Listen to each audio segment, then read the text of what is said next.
Okay, this talk is about MySQL Cluster. It's an introduction. It shows the basic stuff. And you're probably going to need it for the next talks about the cluster. There was already one with the new features of 7.1. But yesterday we gave the MySQL Cluster tutorial, and there were still lots of questions. So I hope a few things will be cleared up today. There is room for more questions if something is not clear enough. So there's going to be a handout of this. I'm not very fond of sharing the slides because they're quite useless without the talk. So I'm always giving a handout now. So I'll see what I do. Maybe putting both of them up. So my name is Geert Vanderkelen and I work for MySQL support team. We are still united during all these years of takeovers. I'm based in EMEA. So before starting with MySQL Cluster, let's look to the MySQL server itself. I'm going to start with showing you what a normal MySQL server, the most major feature of MySQL, are storage engines. And these storage engines are very important. So you have examples here, MyISAM and IMDb. So these two storage engines, the examples here, they're storing their data locally. So they do, most of them actually doing it locally. So they store their data on the local hard disk or some other storage device. This is the normal MySQL server. This is 5.0, 5.1 or 3.23 still, if somebody's still using that. So this is quite basic stuff. So now with MySQL Cluster we have a new storage engine. And this one's called DB Cluster. So the DB Cluster engine, which is coming with the MySQL server inside MySQL Cluster, this one is not storing anything on the local disks. There's always a misconception there. So this one is going to write your changes, your data inside your network. It will push the data to machines called, or processes called data nodes. So nothing is stored on your MySQL servers. You create a table, MySQL cluster table, just like any other table in MySQL. Special thing is engine DB cluster. I'm starting with this at this level because I have to make clear where the data is stored. So this is the example table I'm going to use in this talk. So the main point is here the DB cluster engine table option. So like I said before, all the changes will go through your network. The MySQL server will make a TCP connection and will store it in the so-called data nodes. I'll get to that in a second. So, well, in a second actually now, right now. So these data nodes, they are the most important, they are the core of MySQL cluster. And that's where all your data is going to live. Of course, only data stored in the DB cluster tables. It's not going to store anything of MyISAM or IMDb tables. MyISAM, IMDb tables, the usual stuff, is still locally going to the MySQL server. I'm training myself to play Lego again because we're expecting our first kid, so that's why it's there. Just making excuses. I don't think. So, and data nodes are NDBD processes. They are not bound to one particular machine because you can start data nodes, for example, two data nodes like here on one and the same machine. It's important to realize that they are processes. Just like MySQL server is a MySQL D process. You have data nodes are an NDBD process. Like we did yesterday in the MySQL tutorial, we set up a virtual machine, and this one was running everything on one machine, so on one virtual box. This is something you should not do in production, of course. Usually you have the data nodes on physically separate machines, just to make sure that nothing is tampering with the normal operations of the nodes. Okay? Oh, if anyone is interested, I still have DVDs left over from this tutorial. So after the talk, you can pick up a DVD if you want to have virtual machine, which is installed and ready to use for trying out MySQL Cluster, just in case you want. So let's look how a record in this table is going to be stored. So we have a new record coming in, and the application is going to make an insert statement, an SQL statement, and it will send it to the MySQL server. This is the most basic stuff you have, and everyone has applications doing this. And this is the same for MySQL Cluster as well. It will take an insert statement and it will process it. What happens is the MySQL server will use the DB cluster engine and will ship it to the data nodes. So it will not store anything on the local MySQL server. The magic happens in the data nodes. There your data will be stored redundantly. It will be stored 2 times to make sure there's always a copy available when something happens. If there are any questions, just interrupt me, okay? The data nodes, when ready, they will tell the MySQL server, I'm ready. And MySQL server, just like any other application right now, will acknowledge the transaction is done.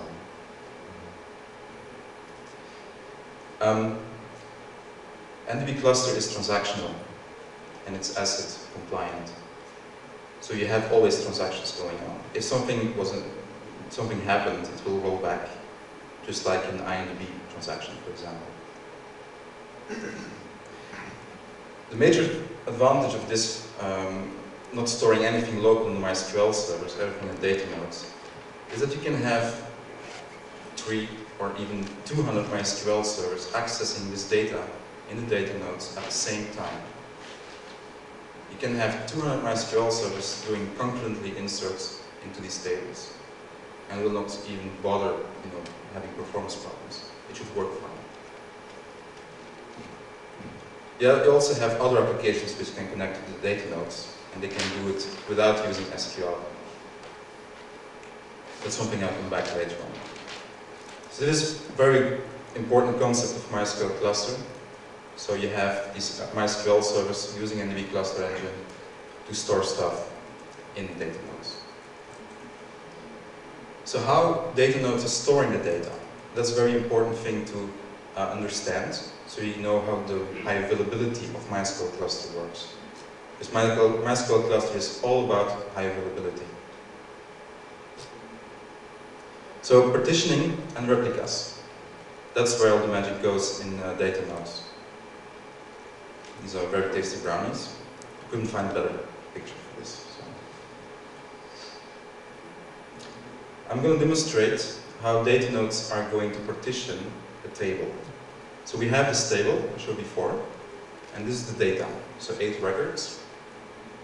And now the data nodes are configured like this. We have 2 machines, which are both running a process called the data node. And here, since we have 2 data nodes, we will partition each table in 2 partitions. So this is what happens. So your table is going to be cut in 2, and it's going to be stored like that on the 2 data nodes. So partition 1 will go to the first data node, and partition 2 will go to the second data node. How this works is a hashing mechanism. It will know that the first record has to go to the first data node, the second one to the second, and it will, figure it out. I'll just make this simple on the slides to show how it works. But there's a hashing mechanism going on to make this work. Now, as you can see, you have the primary partition on each data node. Now we have the concept of replicas. Every data node will make sure that there is at least 1 copy of data on another data node. Here the dark blue ones are replicas of the partitions. So data node 1 will be responsible for the first partition, and it will be making sure that there is a copy stored also on the other data node. So each data node will contain the whole table, as you can see. So you have, for example, data node 2, you have P1 plus P2, and that's a whole table. Okay? Now we can take it further, because this is quite a simple setup with 2 data nodes. Let's look at one setup with 4 data nodes. So we have the same table. Since we have 4 data nodes, the table will be partitioned automatically into 4 pieces. Each data node will be responsible for one partition again. And we have replicas.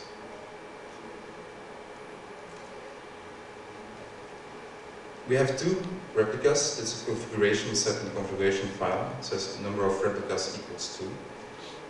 If you have 4 data nodes, you will have 2 node groups. So you see there node group 0 and node group 1. In this node group, within this node group, the data nodes will contain the same data. So for example, node group 0 will have the 2 copies of each partition P1 and P2. The same goes for node group 1. Yes? Those are on different servers. Is there some kind of configuration file to say, put this node group on these 2 servers and this node group on these 2, so you know which are which? So are these bound to certain machines? And is the configuration telling where to put these nodes? Yes. You can configure where the data nodes are stored on which machine. You can say this host will be data node 1, that machine will be data node 2, and so forth. And you can you cannot really specify which node group they will be in, but you can order them in the configuration file. The first data node will always be the one in node group 0. So if you put the node ID 4 first, the ID 4 will be in node group 0, for example. But it's not something you really have to care about, but it's good to know. Yeah. So we have this data. We have every table, every NDB cluster table is now stored in this 4 data nodes. And now we're going to show what. Oh, sorry. Yeah. In the configuration file, yeah. How will you value the number of replicas? In the configuration file, the value was 2. 2. Yes. There's a possibility to make it 3. You should not do that. That's experimental. You can do it 1. Then you will have no replica, and you only have these primary partitions in the data nodes. That's something people do this, but that's not about high availability anymore. Then we'll show why in a second. Yes. The data, is it stored in memory? Is the data stored in memory? I will come back to that later. Because that's these days not really important anymore, because you can do both. But yeah, I will talk about that later. So let's get back to the partition and the replicas. We'll now show what happens when one of the data nodes will die. So here you have your 4 data nodes into data node groups. And let's say that data node 4 is failing and it crashes. Bang. So there you see the red one is gone, so it will not come back. The partner inside this node group, here is node group is data node 3. This one will automatically realize, oh, my partner is gone, and I'm becoming responsible for his part. So then you will have 2, data node 3 will be responsible for 2 partitions right away. So as you can see here, we have 1 data node gone, and you still have all your partitions there. So P1, P2, P3, P4. All the data is still available. Yes? Will this system realign the node groups and the duplication to sort of spawn out the information in P3 and P4 to ensure that there's new duplication of that data in case ID3 goes down? So in case of node 3 goes down? Yeah. Yeah. Will it try to like reduplicate or reestablish duplication of data for P3 and for the primary P3 and P4 data? Because right now it's not duplicated. No, yeah. So it's not duplicated anymore. So now this data node is a single point of failure because if this one dies, it's over. Right. Yeah. I come back to that. Okay. Yeah. So actually, I'm missing a slide. I realize. Sorry. So let's assume that node 4 is coming back. It's starting, it's rebooting, and it's coming back. What happens with data node 3? It will realize, hey, you're back. That's cool. But node 4 is maybe gone for an hour, and it will be totally out of sync. Its data is very old, and it will resync from its partner all the data P3 and P4 back. So what you will get is again this situation. It will come back and it will have the same. Yeah. How does it do that? The resync. Well, the resync, it's the data nodes. How does the resyncing work? If the data node connects again to the MySQL cluster, it will figure out, okay, this data node is my partner, it's part of the node group. It will check if it's far behind.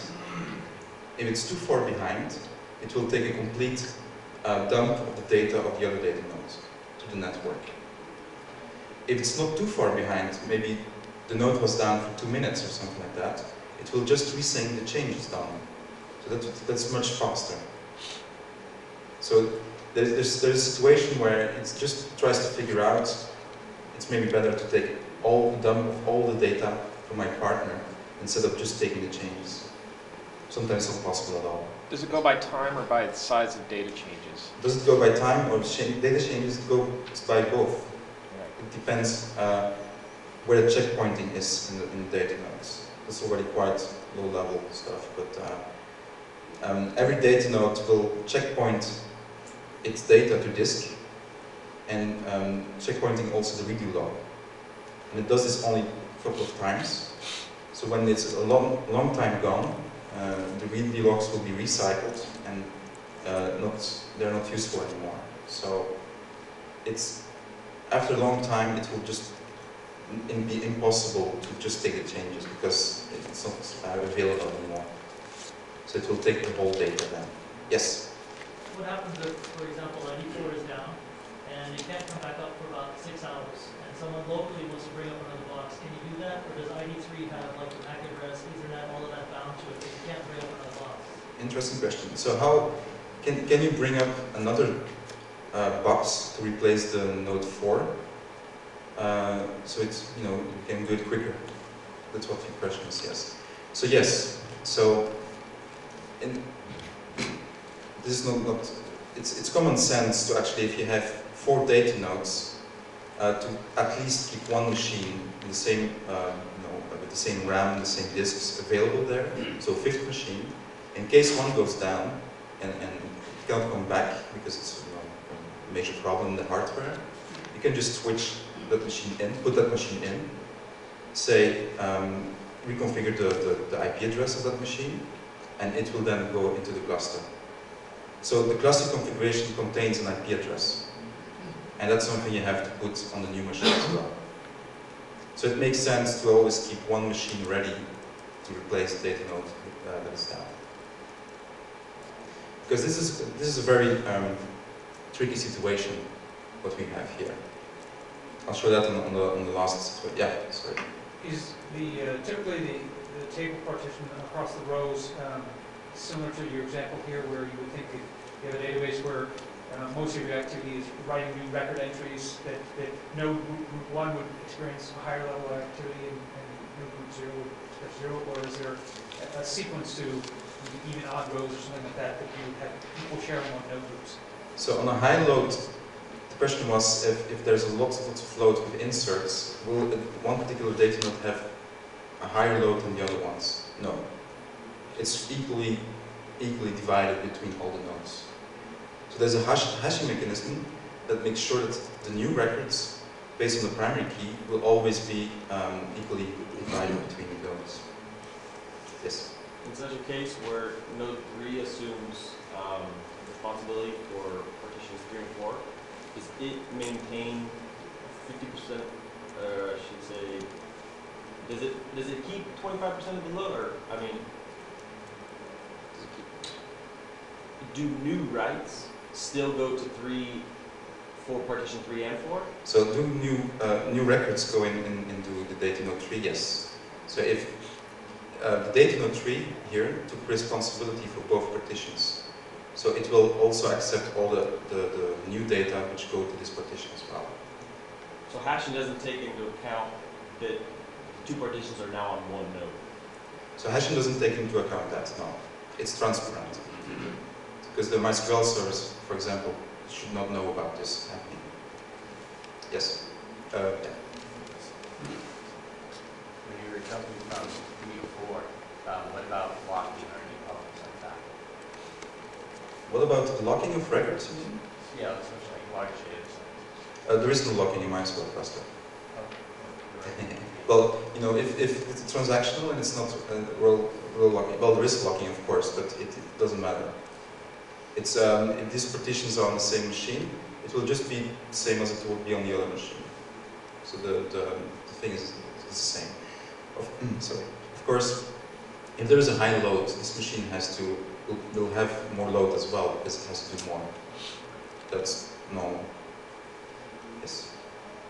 You said after a long time it's complete releasing. What do you consider a long time? So what do we consider a long time when it's doing a complete full dump? It all depends on the amount of data that's going through. If it's all small records, for example, it will take a longer time. If you have bigger record sets, it will take a smaller amount of time. It depends how full the redo logs are. It's not a configuration parameter. So you can configure things there, yes. You can make it bigger, you can make it smaller. But there's no real reason to be worried about that. Of course, it's much better that the data node will come back earlier, and that's why you should always have this machine ready to immediately replace it. Even, not even considering to wait another hour, for example. Yes? Is it possible to have all the data on all nodes, all the partitions on all nodes, in case of failure of multiple nodes? So is it possible to have all partitions on one node? Well, all partitions in all nodes. If, I don't know, if in this case, Yeah. node 3 fails, you have no data. I'll continue with the slides now. I will show. So this is the other situation where we have in the other node group the similar effect. So here node 1 fails, and just like the node 4, node 3, node 2 will take over from its partner. This is the same effect. So you still see that all the partitions are still available in this case. Now we come to the situation that should never happen, is that 2 data nodes will go down and 1 in the same node group. And then it's all over. Cluster cannot work then. So in case node group 2, the 2 data nodes there will go down, that means that the table is only for 1/2 available. And you cannot work with half a table. This doesn't work. So then the cluster decides, I just take everything down, because this cannot be. And this is a situation where, if you go back here, to this slide, this is a single point of failure situation that the data node 3, if this one dies, it's over. So you have to make sure that the node 4 is coming back soon and quick. MySQL Cluster is about no single point of failure, but you have to do also a bit of work to make that happening. So it's not possible. It's not possible to. Yeah, all the data on all nodes. Oh, but that's a different configuration. To have all the data on all nodes, that would be a data node, two data nodes. Then you have, let me go back just to show, this situation. If node 2 will go down, then node 1 will have all data. So what about if you have 4 nodes? No, then yeah, that's not possible. That's No. You cannot have all data on one node for data nodes. The question is, can there be more than one, more than two nodes in a Can there be more than 2 data nodes in one node group? Yes, it's possible. That's when you set number of replicas 3. And would there ever be more? No. Well, there's 4, but I think that will never work. It's about, you can put 3, but then you're really paranoid. And then you need 6 data nodes, 6 machines doing that. And it's a bit like a RAID 5 then. It will all slow down. And then you can lose up to 2 nodes per node. In this case, then you can lose, yes, two data nodes. If you have number of replicas 3, you can have 2 down. Because then the 3 partitions will be on one data node. But that's really, forget about that. You can have number of replicas 1, for example, and that's very useful if you only want the performance of MySQL Cluster, if you don't care about the data. So if you don't care about the data, you can have a situation like this, but it's really hard performance. And but if this one, if one data node dies, it's also over. It is also used, this situation. It's also useful. Yes. But can you have a remote site running, let's say, the same node group? Yes, but that's later. See, this talk's already tricky because you have only 40 minutes, 25. It's quite hard. Training sessions do, it's 3 days usually. So. Okay. So we were here. So that, everything fails here. So I would like to keep this, leave this now behind me. We can come back later to this. I would like to now look a bit above cluster and introduce the different node types. Again, a picture doesn't mean anything, but I could not find anything good. It's my favorite problem. Anyway. So we have the SQL nodes. SQL nodes are the MySQL servers. That's pretty simple. So you have lots of MySQL servers. They are called in MySQL cluster land SQL node. They are doing SQL. Quite obvious. So the most important one is actually the data node. That is where all the things happen. This is used for storage of your data, your table information, and your index information. But it's also used for almost everything else. So it's also used for transaction coordination. A MySQL server which opens a new transaction to MySQL cluster will get one of the data nodes, and that will be the transaction coordinator. That data node will be responsible to make sure that it's replicated and stored redundantly inside all the data nodes. So there's more than storage to data nodes. You can have maximum 48 data nodes. And that's insane. I mean, we have customers doing 10 data nodes, and that should be the limit. If you go more, you might have a problem with traffic on the network. Because remember, this is all going to the network. So you will have lots of traffic and probably will fail somewhere. It's also quite a pain to administer. 48 nodes. 10 is already quite a lot. So. Then you have the management node. The management node is responsible for holding the configuration. Every other node in the cluster will need it. So you have to first start the management node, which will read the configuration, And then, for example, the data node can start fetching the configuration from this management node and continue. All the SQL nodes, for example, need this as well. So the management node is important to start other nodes. It's also important for monitoring. So that you can have a cluster log, you can see what's going on in the cluster. This is very important for us as support engineers to check what happened in the cluster before something went down. So this has to be also continuously on. There's another thing, it's arbitration. I was going to demonstrate that, but it may take a bit long. Does anyone know split brain concept? Yeah, it's not much, but yeah, maybe you can do it. I used it once in a conference 2 years ago. Let's assume we have two data nodes. You guys are data node 1, this is data node 2. So you have both the same data. You guys replicate data, there's a new record coming in here, you give it to them, you guys get something new, it gets there as well. So you guys communicate, okay? I'm the manager, I'm the big guy.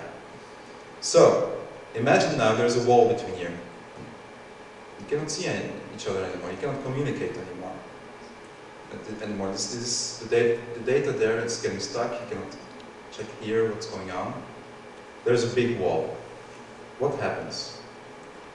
We bombard you. Sorry? We bombard you. You're the middle guy. That's the thing. If something happens in your company, you usually go to your manager and ask what to do. So, data node 1 and data node 2 will do the same. They will try to reach the manager. But the manager is on this side of the wall. You guys cannot reach me. No. So what you guys do, you go home. This data node will go down and it's over. They cannot reach the manager, they cannot talk to him, and they cannot continue.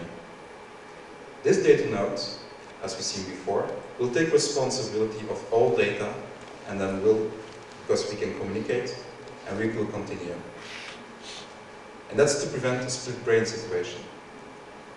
If there was no manager in between, and you guys will not talk to me, and you guys also not talk, and you go wild. Both data nodes will continue working, will accept both new records, and you will have different data. And that's something you want to prevent. Okay?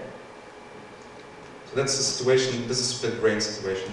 It's not possible at all to have a split brain situation in MySQL Cluster. Unless you disable management, the arbitration. You can do that. There's a customer doing this, it's very strange. So, that's also part of the management node's responsibility. Yes? Is management node a third server in this situation, or is it tagged onto one of the two data nodes? Yeah. So is the management node a separate server? Yes. It's very important that the management is in a different office as the data nodes. So there should be like a separation between us. So that's a very important concept, yes. Management nodes should always be on a different physical machine as any of the data nodes. Otherwise, it doesn't make sense.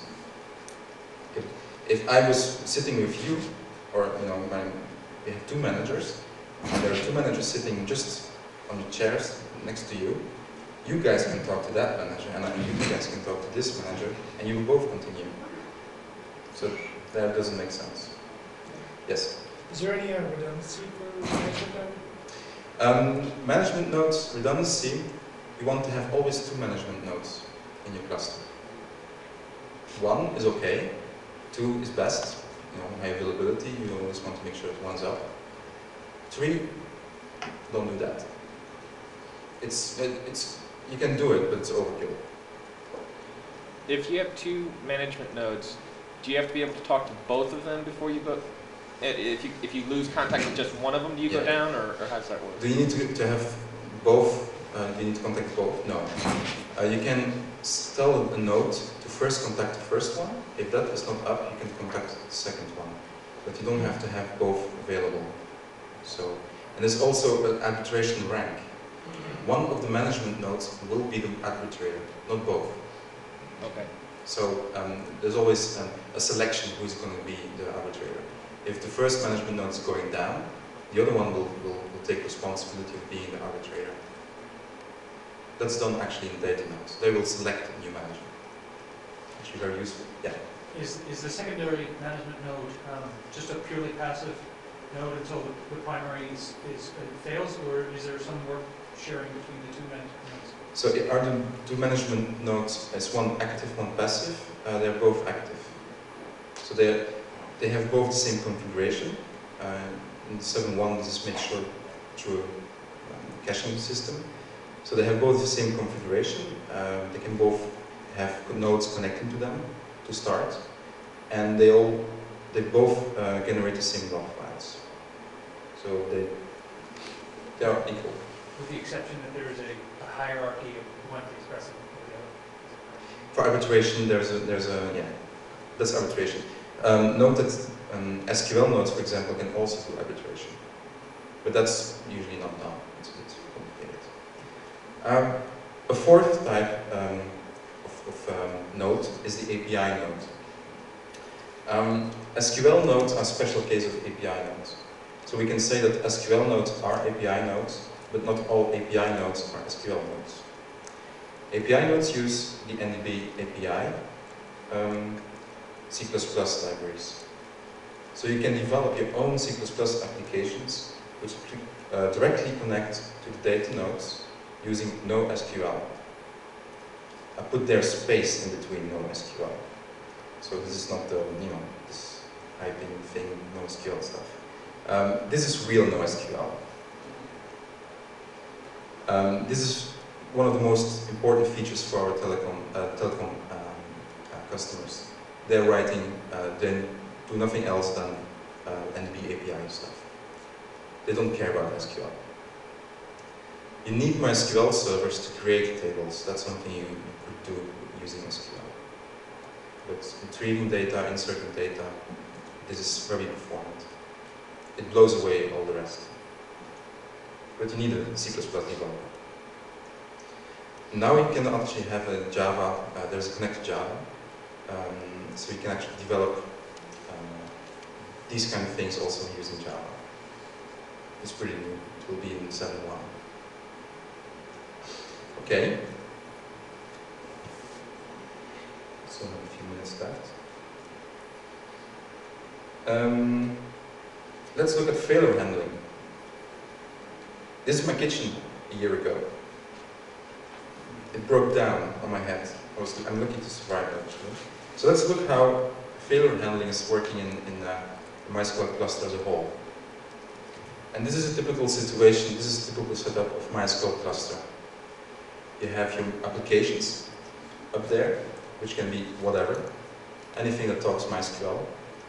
They communicate with the MySQL server, aka the SQL nodes, and the tables are using NDB cluster engine. Both of them are connecting to the data nodes. That's a very typical setup.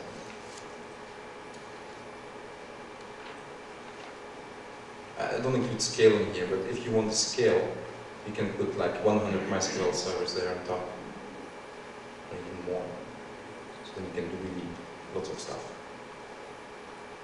So let's see what happens when a MySQL server dies, when it crashes, for example. This MySQL server dies, and all the applications have to reconnect to another MySQL server. Nothing in MySQL Cluster will bother with this. The applications have to do that. So everything stays up, your data is there, the other MySQL servers just, don't care. The other one is gone, who cares? So the applications have to care about that. So you can point it to another MySQL server. Yes. If it was in the middle of a transaction that fails, will it roll back and rerun? Yeah. So if it's in the middle of a transaction, that's my next thing. Sorry. That's cool. If it's in the middle of the transaction, the application, it will be rolled back. So just as, for example, IMDb table. I'm sorry. That's really silly.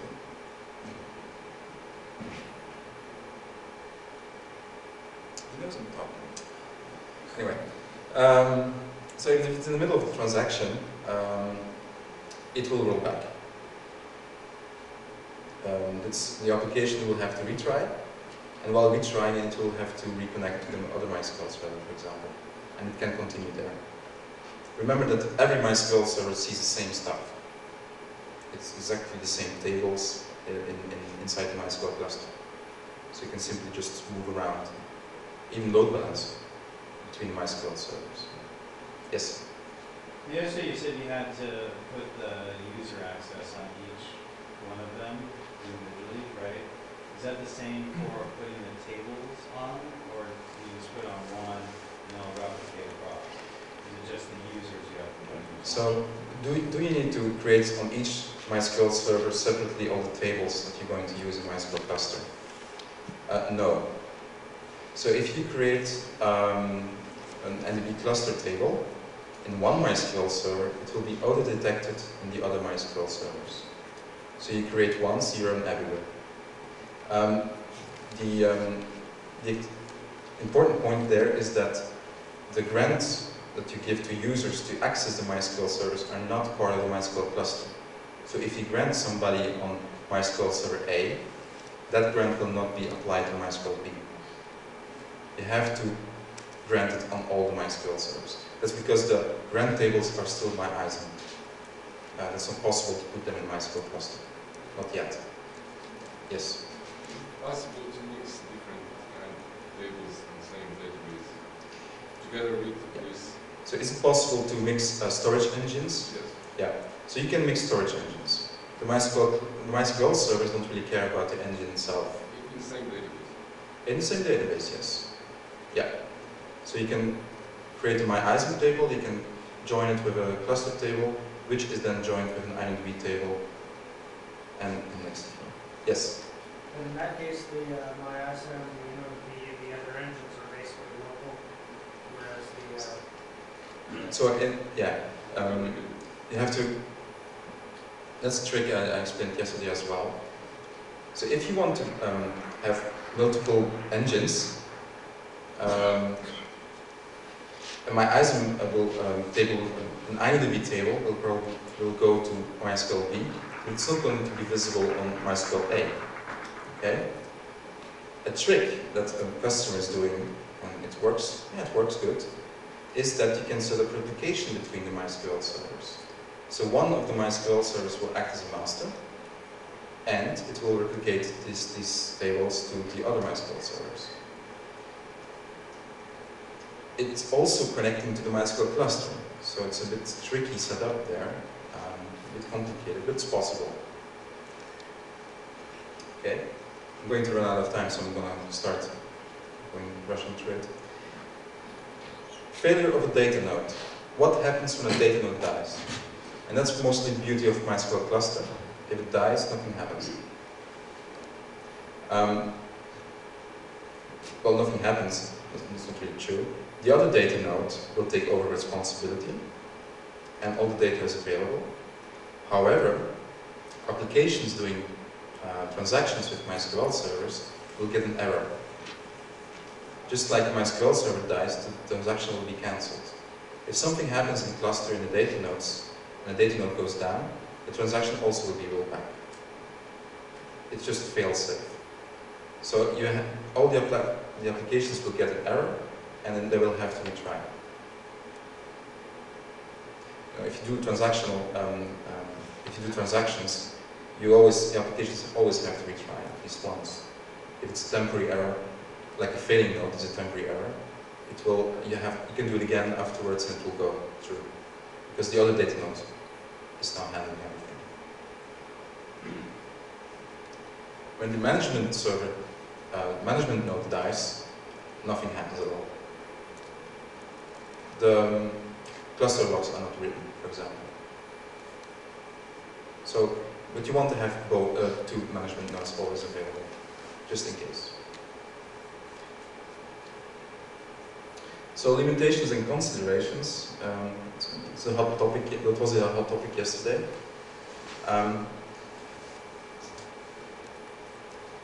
Yeah. So limitations and considerations. even slow things get there eventually. You have a row size limit of 8052 bytes. If your rows are bigger, no can do. You can use blobs to go around this thing. The blobs are not really good in MySQL Cluster. So it's very small row size you have. There are talks about making it bigger. I just learned today. So might go 2 times, not big, much bigger, but there's, this is not, there's also a limitation INDB of 8,000 bytes. You can check the manual for this. It works better there. You have also a number of columns per table is limited to 128. So it's also quite small. But in my opinion, if you have more than 100 columns in one table, you do something wrong anyway. So. Storage is in memory, and it's bound to the available RAM you give it to the data nodes. So if you configure a data node for 3 gig, it's that. It cannot go more than 3 gig. And it has to have 3 gig. So that's quite an important thing. You can have disk-based, so non-indexed data can be stored on hard drives. So instead of memory. Then you can store more data in your cluster. Very important is develop for MySQL Cluster, don't just alter tables. Okay? Some features which are, I think, cool in MySQL Cluster. Online backup. You can make a nice backup of your cluster data without tampering with them in production. This works very well. I really love it. Global replication. You can replicate your MySQL clusters and make it redundant around the world. You have multiple channel support replication. You can make your replication even highly available. If this happens, the other one can just take over and continue replication. And that's pretty cool. So then you can make your MySQL cluster, you can make a cluster of clusters. This is one of the major features is also in the API, and I talked about that earlier. So that's it.